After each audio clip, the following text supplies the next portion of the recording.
Bagaimana PT Kereta Komuter Indonesia merespons antrian penumpang yang terjadi di sejumlah stasiun tadi pagi? Kami sudah terhubung dengan VP Corporate Communication PT Kereta Komuter Indonesia, Anne Purba dari luar studio. Selamat malam, Mbak Anne. Selamat malam. Mbak Anne, lonjakan penumpang hari ini yang terjadi tadi setidaknya kami pantau di 2 stasiun ya Bu, di Bojonggede dan juga Rangkas Bitung, sebetulnya sudah bisa diprediksi, tetapi kenapa tidak terantisipasi Bu? Ya, sebelumnya 1 minggu kami sudah melakukan sosialisasi bahwa pasti akan terjadi antrian ketika berakhirnya PSBB. Kenapa? Karena selama PSBB ini sudah terjadi. Dan kita melihat di sini tadi sampai pukul 4 ini sudah lebih dari 200.000 pengguna komuter lain yang menggunakan komuter lain. Ini sudah lebih dari volume penumpang ketika kami menjalankan operasional KRL ketika PSBB dalam 1 hari. Jadi ini peningkatan yang sangat signifikan. Dan kita prediksi ini sampai nanti berakhir KRL beroperasi pukul 21 itu bisa mencapai 400.000, artinya ada 2 kali lipat. Kemudian di sini untuk antisipasinya sebenarnya sudah kami maksimalkan dengan seperti di Bogor itu sudah headway antar KRL itu sudah 5 menit. Tidak bisa kita kurangin lagi untuk menghindari hal-hal yang berkaitan dengan keselamatan. Jadi di sini bisa kami sampaikan bahwa penyekatan seperti yang terjadi di Bogor seperti tadi itu dari antrian sudah kami atur. Kebetulan saya bersama direksi langsung turun tangan tadi di Bogor melihat bagaimana antrian tersebut. Sebenarnya di Bogor jauh lebih tertib, hanya challenge adalah banyak pengguna jasa komuter lain yang 2 bulan ini tidak menggunakan komuter lain, kembali menggunakan komuter lain, dan mereka belum terbiasa dengan protokol-protokol yang ada di stasiun, sehingga kami lebih kerja keras lagi untuk melakukan edukasi. Ini bulan keempat kami melakukan pengaturan physical distancing di 80 stasiun. Prediksi ini sudah kami sampaikan juga melalui beberapa media sosialisasi kami dan pasti ada antrian karena ada pembatasan masuk volume di KRL. Ini karena KCI tunduk kepada aturan pemerintah. Di PSBB kami diizinkan untuk memberangkatkan 60 penumpang per kereta ketika PSBB. Saat ini diizinkan untuk mengangkut 74 penumpang per keretanya.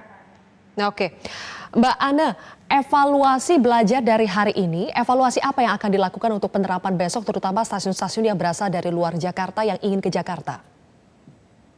Ya, kalau untuk Bogor, lintas Bogor, kami sudah upayakan seperti saya informasikan tadi, untuk penambahan KRL di pagi hari itu sangat sulit dilakukan karena sudah kami lakukan dengan headway paling kecil untuk menghindari hal-hal yang tidak kita inginkan untuk keselamatan dalam pengoperasian KRL.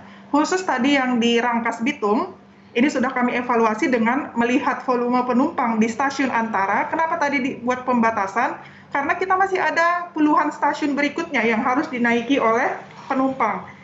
Nah, besok kita akan lakukan pengamanan akan dipertebal, kemudian akan meningkatkan kapasitas volume penumpang dari Rangkas dan kami akan mengatur kembali di stasiun antara sehingga yang di Rangkas bisa lebih banyak lagi untuk naik.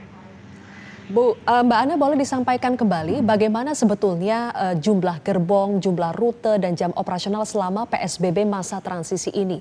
Apakah ada penambahan dibandingkan PSBB sebelum transisi atau mungkinkah ini akan kembali normal sebelum adanya PSBB? Ya. Jadi dapat kami sampaikan ketika PSBB jam operasional kita dibatasin dari pukul 5 sampai pukul 18 untuk 18 untuk meninggalkan DKI, itu kita menjalankan 776 perjalanan. Saat ini kami memperpanjang operasional mulai dari pukul 4 sampai nanti pukul 9 malam dengan total perjalanan 935 perjalanan.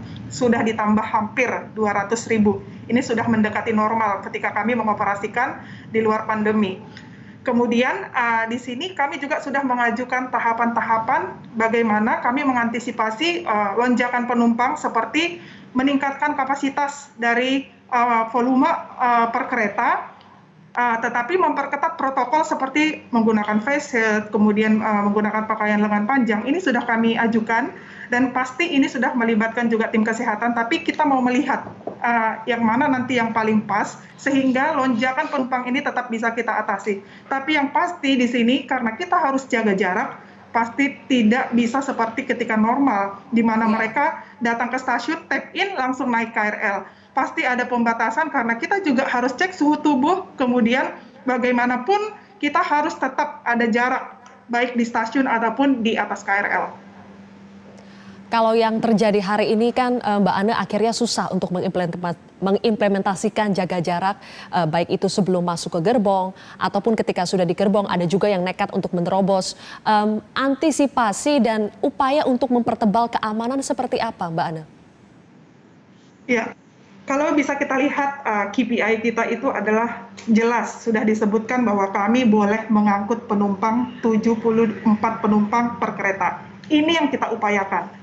Bahkan di stasiun sudah kami buatkan marka supaya mereka tetap bisa melakukan social distancing di atas kereta juga. Penyekatan demi penyekatan seperti masuk gate, kemudian ada zona yang kami ini adalah cara kami supaya mereka tetap bisa melakukan social distancing. Sudah bulan keempat kami melakukan itu bersama dengan TNI, Polri, dengan 4.700 petugas yang kami siapkan setiap hari hanya untuk mengawasi social distancing. Itu tadi ini bukan pekerjaan yang mudah karena regulasi juga sangat menentukan keberhasilan ini.